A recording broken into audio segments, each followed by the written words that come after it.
Oi meninos, tudo bem com vocês? A gente vai continuar a revisão que a gente começou na última aula sobre vários assuntos que a gente já estudou até agora. Então vamos lá.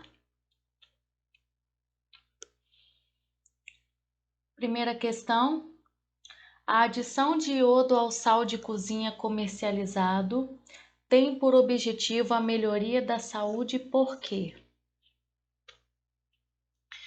Pessoal, o iodo é um sal mineral que ele vai atuar numa glândula que é chamada de tireoide, que fica na nossa garganta, e ele tem por função fazer hormônios importantes do nosso metabolismo, né? Os mais conhecidos são T3 e T4. Para que servem esses hormônios? Dependendo da quantidade que a sua tireoide produz, isso pode aumentar o seu metabolismo ou diminuir. Então, se a sua tireoide produzir muitos hormônios do metabolismo, você pode ter uma condição chamada de hipertireoidismo, que é quando o seu metabolismo está muito acelerado. É ao contrário do hipotireoidismo, que é quando a sua tireoide produz uma baixa quantidade desses hormônios do metabolismo, e aí o seu metabolismo fica mais lento, mais desacelerado. Ok? Então, qual seria a resposta dessa questão? Está perguntando sobre iodo que tem no sal de cozinha. Está perguntando por que melhora a saúde. A resposta é a letra B. Os hormônios da tireoide não podem ser produzidos sem este elemento.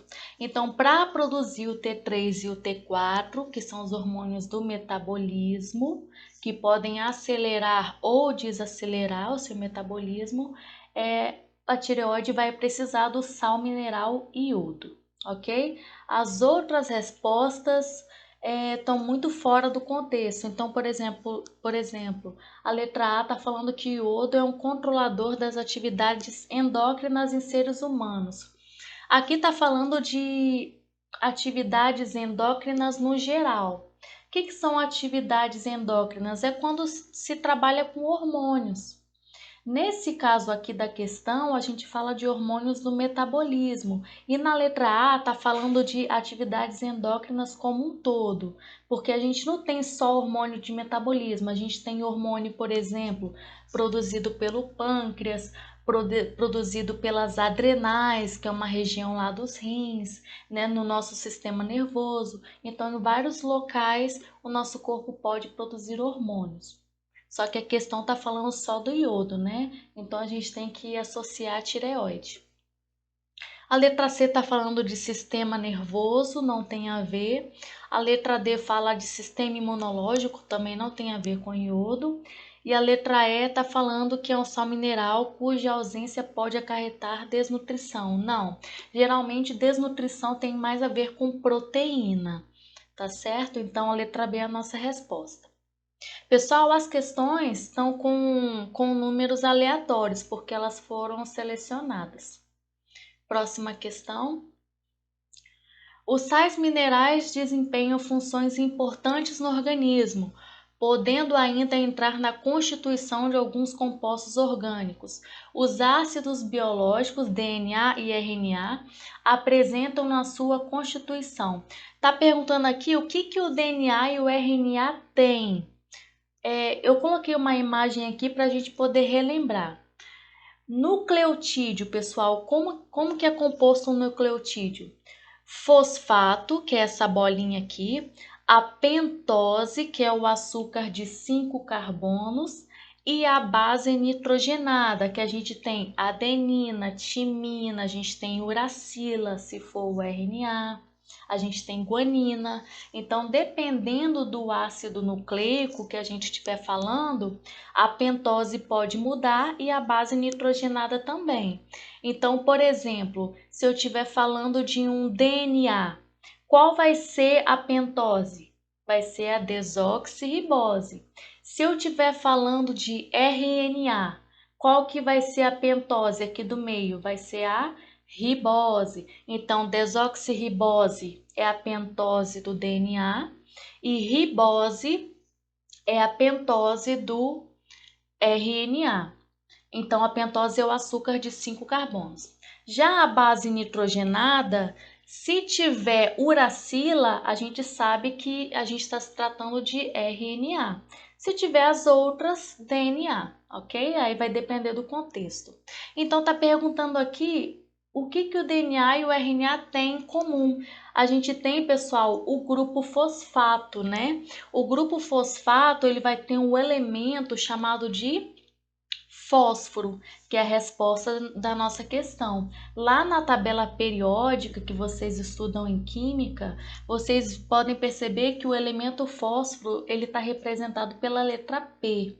Então, tanto no DNA quanto no RNA, a gente vai ter o grupo fosfato, que é representado por essa bolinha aqui, e esse elemento, esse grupo fosfato, ele vai ter o Pzinho, que significa fósforo. E aí, a pentose e a base nitrogenada podem ser alteradas dependendo do ácido nucleico que a gente estiver falando, tá? Então, a resposta é a letra E. As outras alternativas nada tem a ver com a nossa questão. Próxima. Vamos lá, essa questão é de interpretação. O filme que tem uma das cenas retratada nessa imagem conta a história de um garoto que fica naufragado com um tigre em um bote salva-vidas.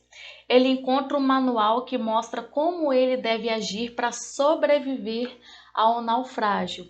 Uma das advertências dadas relata o não consumo da água do mar. Caso o garoto não siga essa instrução do manual, ele sofrerá de quê?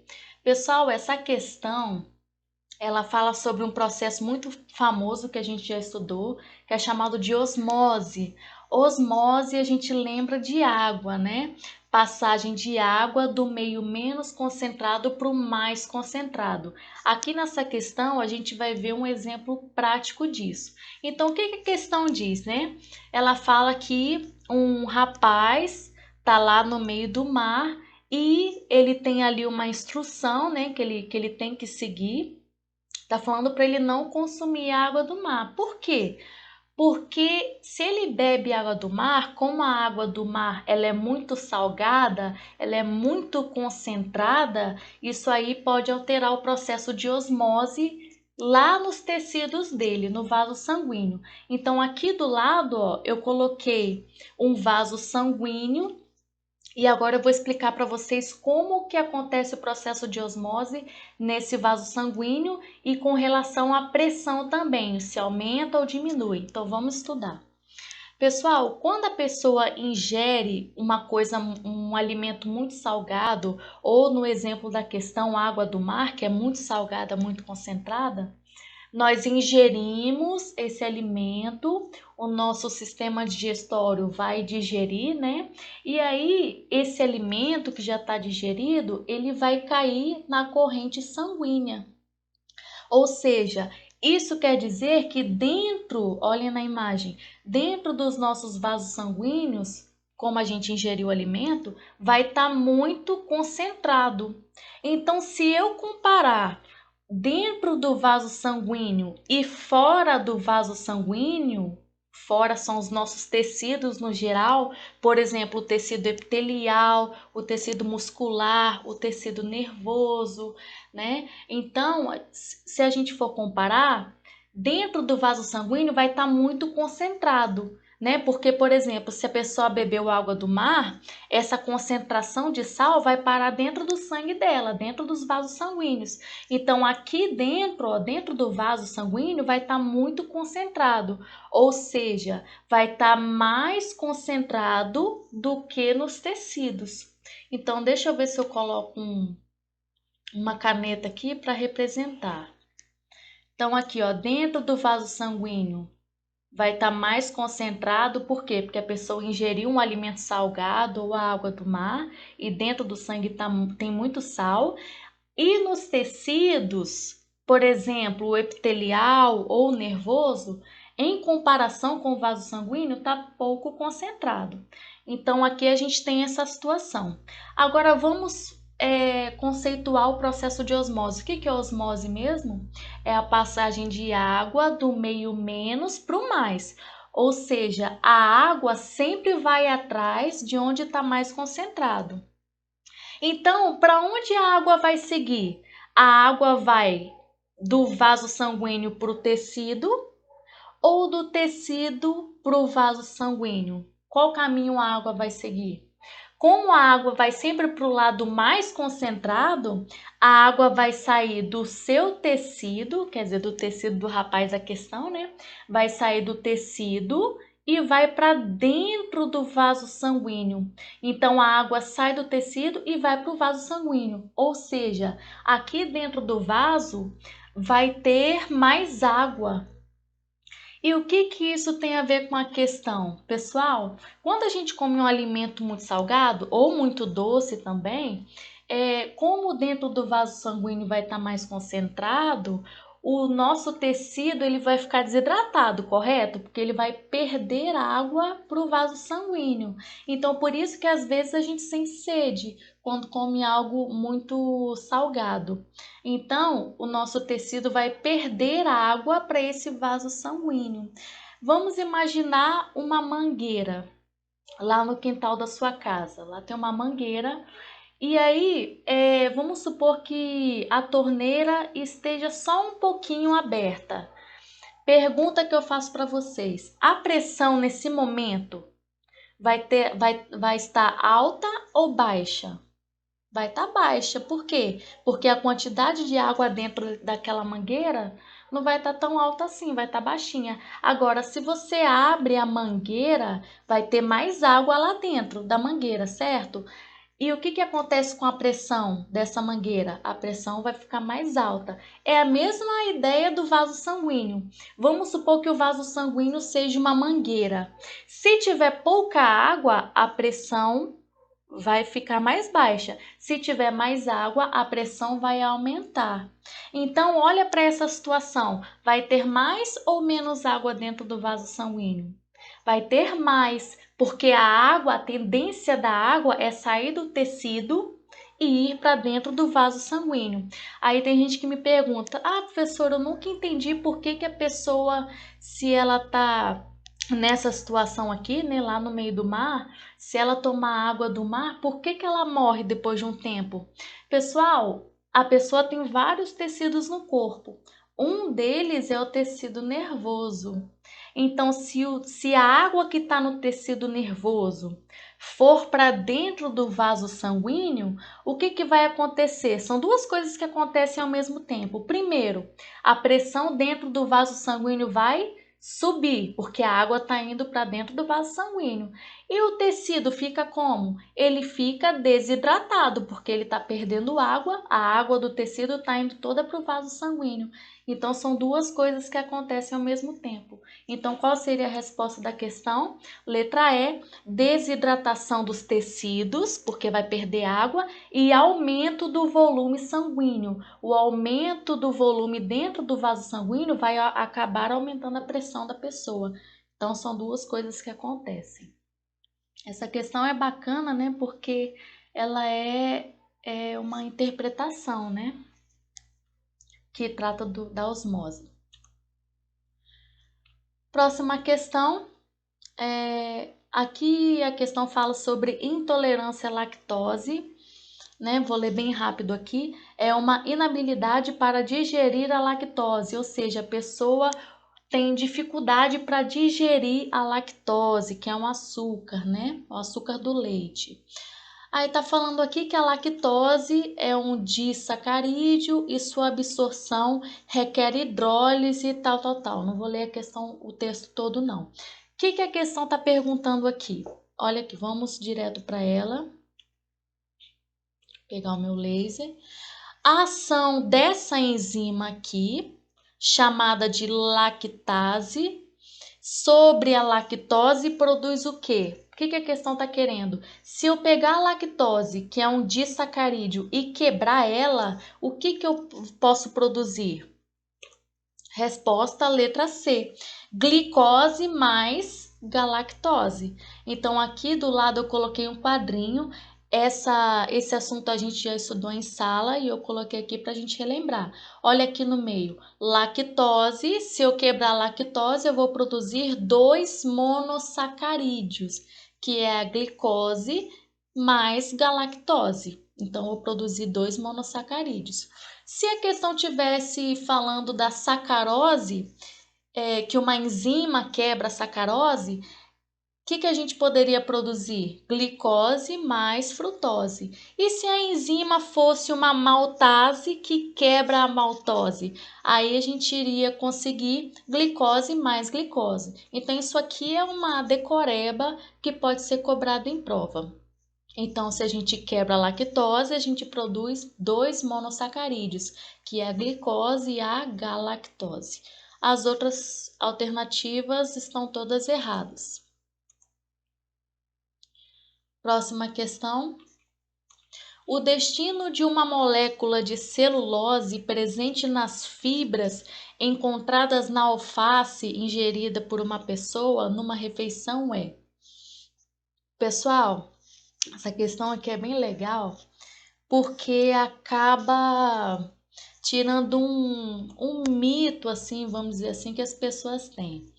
Tem gente que pensa assim, professora, alface tem muita celulose. Celulose, para quem lembra aí das aulas de carboidratos, celulose é um polissacarídeo.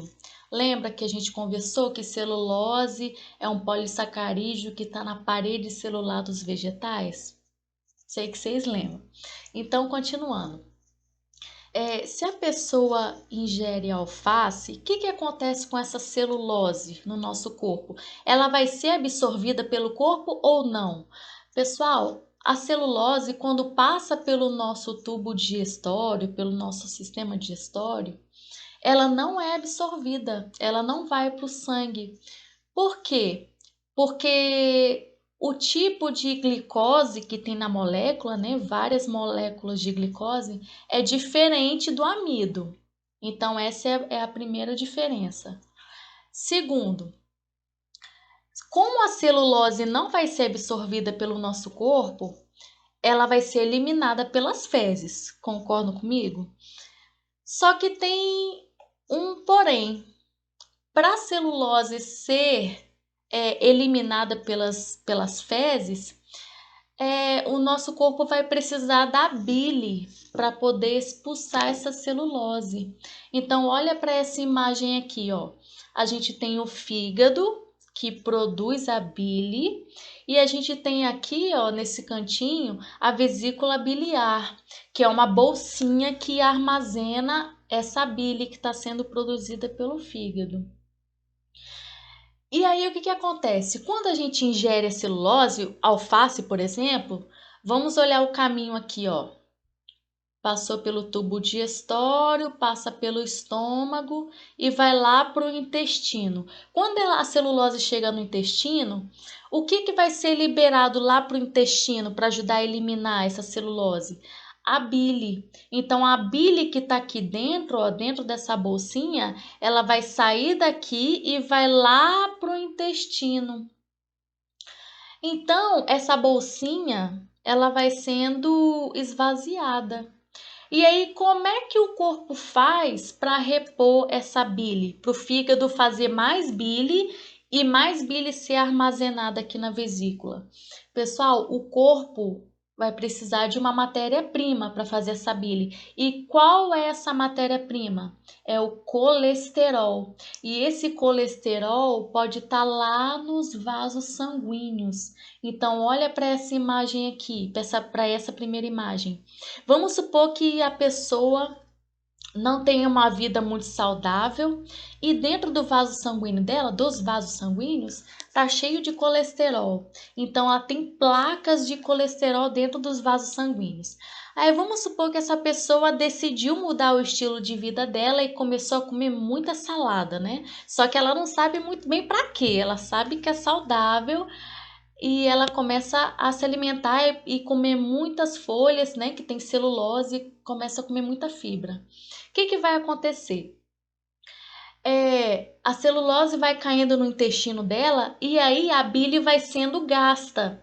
E para o organismo repor essa bile, ele vai retirar o colesterol que está dentro do vaso sanguíneo para poder fazer a bile. Ou seja, os vasos sanguíneos vão ficar limpos, sem colesterol. quer dizer, vai diminuir bastante esse colesterol.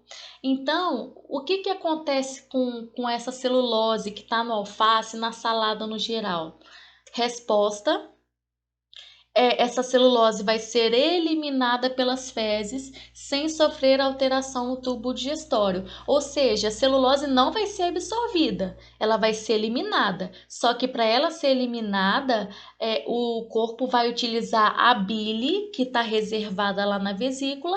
Só que aí, quando a bile vai sendo gasta, o nosso corpo vai retirar a matéria-prima lá dos vasos sanguíneos, que é o colesterol. Então, quando a pessoa come muita celulose, os vasos sanguíneos vão ficar mais limpos, sem colesterol, e a pessoa vai ficar mais saudável, vamos dizer assim. As outras respostas não têm a ver. Letra A está falando entrar nas células? Não. A celulose, quando entra no tubo digestório, ela sai pelas fezes, ela não é absorvida. Letra B, ser desmontada no tubo digestório? Não, ela não vai ser desmontada, ela vai sair pelas fezes normalmente. Letra C, servir de matéria-prima para a síntese da glicose? Não, ela não vai ser quebrada em moléculas menores de glicose, não, ela vai ser eliminada.